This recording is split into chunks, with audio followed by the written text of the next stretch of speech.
नमस्कार जिज्ञासू मित्र हो, ज्ञानामृत सार या विशेष भागात आपले सहर्ष स्वागत. देव आपल्याला दुःख का देतो हा प्रश्न मानवी मनाला अनादी काळापासून पडलेला एक गहन प्रश्न आहे.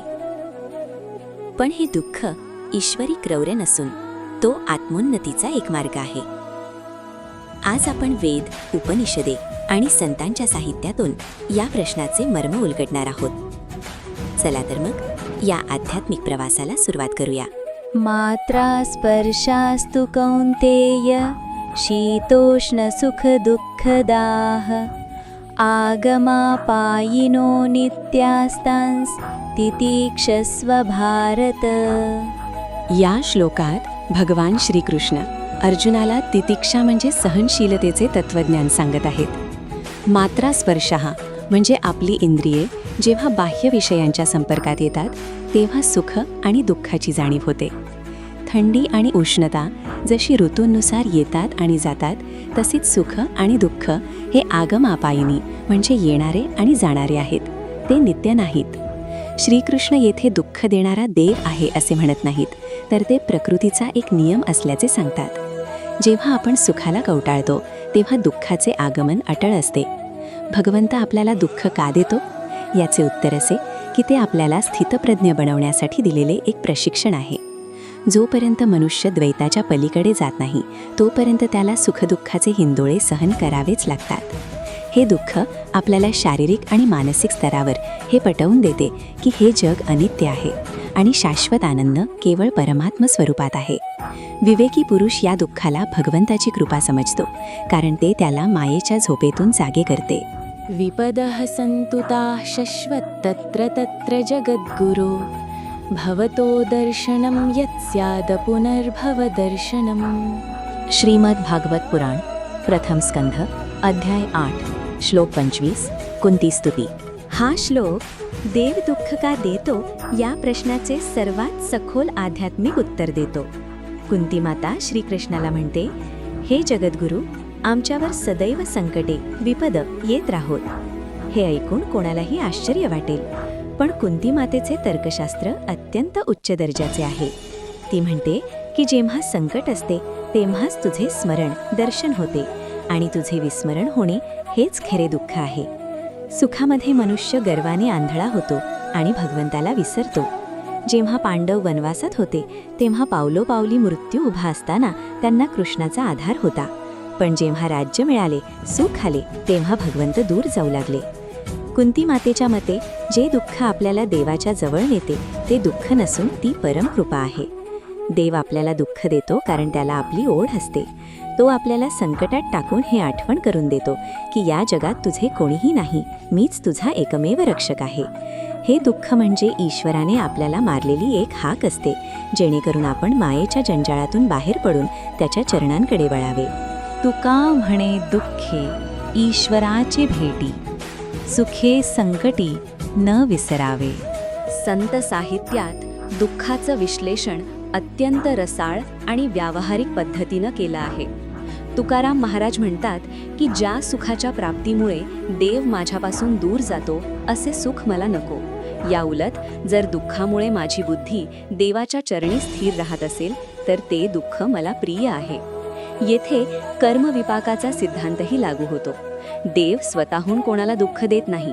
आपलेच प्रारब्ध कर्म दुःखाच्या रूपाने समोर येते, पण भक्त त्या कर्माच्या फळाला प्रसाद मानतो.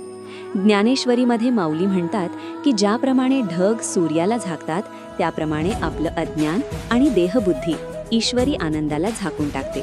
जेव्हा दुःख येते तेव्हा ती देहबुद्धी विरघळू लागते. देव आपल्याला दुःख देऊन आपल्यातील मीपणा, अहंकार नष्ट करतो. जोपर्यंत अहंकार शिल्लक आहे तोपर्यंत खरी भक्ती शक्य नाही. दुःख हे अहंकाराला छेद देणारं अस्त्र आहे. जेव्हा आपण पूर्णपणे हताश होतो तेव्हाच अनन्य शरणागती निर्माण होते.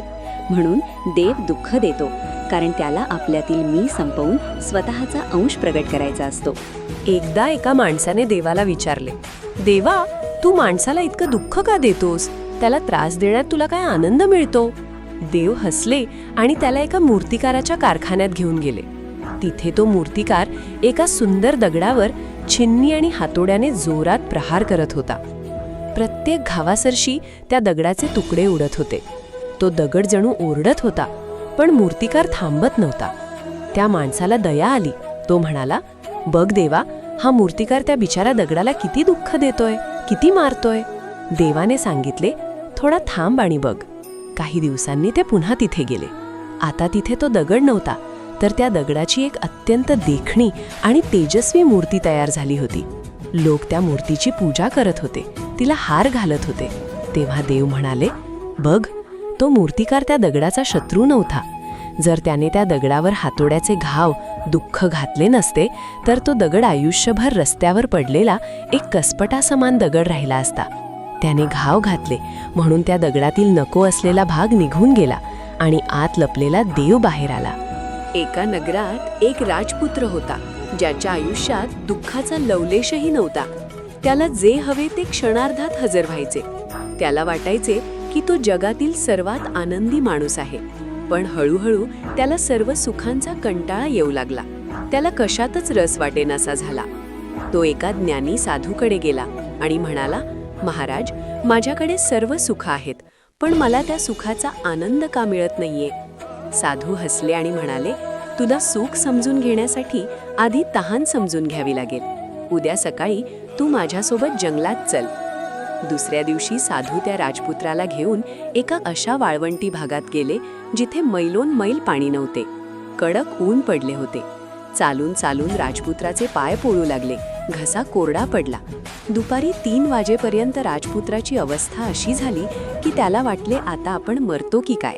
त्याला आयुष्यात पहिल्यांदा शारीरिक दुःख आणि तहान काय असते हे समजले. अशा वेळी साधूने त्याला एका छोट्या झोपडीपाशी नेले आणि तिथे मातीच्या माठातील गरम आणि साधे पाणी दिले. राजपुत्राने ते पाणी अशा थाटात प्यायले जणू तो अमृत पितोय. पाणी प्यायल्यावर त्याच्या चेहऱ्यावर जो आनंद होता तो त्याने राजवाड्यातील उंची मध्य किंवा शरबत पिऊनही कधी अनुभवला नव्हता. साधू म्हणाले, राजपुत्रा, विचार कर, तू राजवाड्यात रोज यापेक्षा चांगलं पाणी पितोयस, पण तुला कधीच असा आनंद मिळाला नाही. आज या साध्या गरम पाण्याने तुला तृप्त का केले? राजपुत्राला उत्तर मिळाले. साधू पुढे म्हणाले, दुःख हे सुखासाठी लागणाऱ्या भूक आणि तहानीसारखं असतं. जोपर्यंत ऊन पोळत नाही तोपर्यंत सावलीची किंमत कळत नाही. जोपर्यंत माणूस दुःखात रडत नाही तोपर्यंत त्याला सुखात हसण्याची किंमत समजत नाही. श्रोतेहो, हा आध्यात्मिक संवाद जर आपल्या हृदयाला स्पर्श करून गेला असेल तर ज्ञानामृत परिवाराचे सदस्य व्हा. असेच सखोल, शास्त्रीय आणि आध्यात्मिक विचार ऐकण्यासाठी चॅनलला सबस्क्राईब करा आणि बेल आयकॉन दाबायला विसरू नका. आपल्या मित्रपरिवारासह हा व्हिडिओ शेअर करून धर्माचा प्रसार करण्यास मदत करा. माणसाला वाटतं की देव त्याला दुःख देतोय, पण खरं तर देव त्याला घडवत असतो. ज्याप्रमाणे अंधार झाल्याशिवाय ताऱ्यांचं अस्तित्व दिसत नाही, त्याचप्रमाणे आयुष्यात दुःखाचे प्रसंग आल्याशिवाय सुखाची खरी चकाकी समजत नाही. देव कधीच कोणाचं वाईट करत नाही. तो फक्त आपल्याला त्या वाळवंटातील तहानेचा अनुभव देतो, जेणेकरून जेव्हा आपल्याला सुखाचं पाणी मिळेल तेव्हा आपण त्याची किंमत जाणू शकू. दुःख म्हणजे शिक्षा नाही, तर ती एक संधी आहे स्वतःला ओळखण्याची, मनाला खंबीर बनवण्याची आणि सुखाच्या प्रत्येक लहान क्षणाबद्दल कृतज्ञ राहण्याची. जेव्हा जीवन तुम्हाला रडवतं तेव्हा समजा की ते तुम्हाला अधिक प्रगल्भ करत आहे. कारण जखम झाल्याशिवाय जसा इलाज समजत नाही, तसंच दुःख अनुभवल्याशिवाय शांती म्हणजे काय असते हे कळत नाही. त्यामुळे आज जे दुःख वाटते तो उद्याच्या मोठ्या सुखाचा पाया आहे. शांत रहा, विश्वास ठेवा आणि लक्षात ठेवा, ऊन जेवढं जास्त तापतं, सावलीची ओढ तेवढीच जास्त लागते.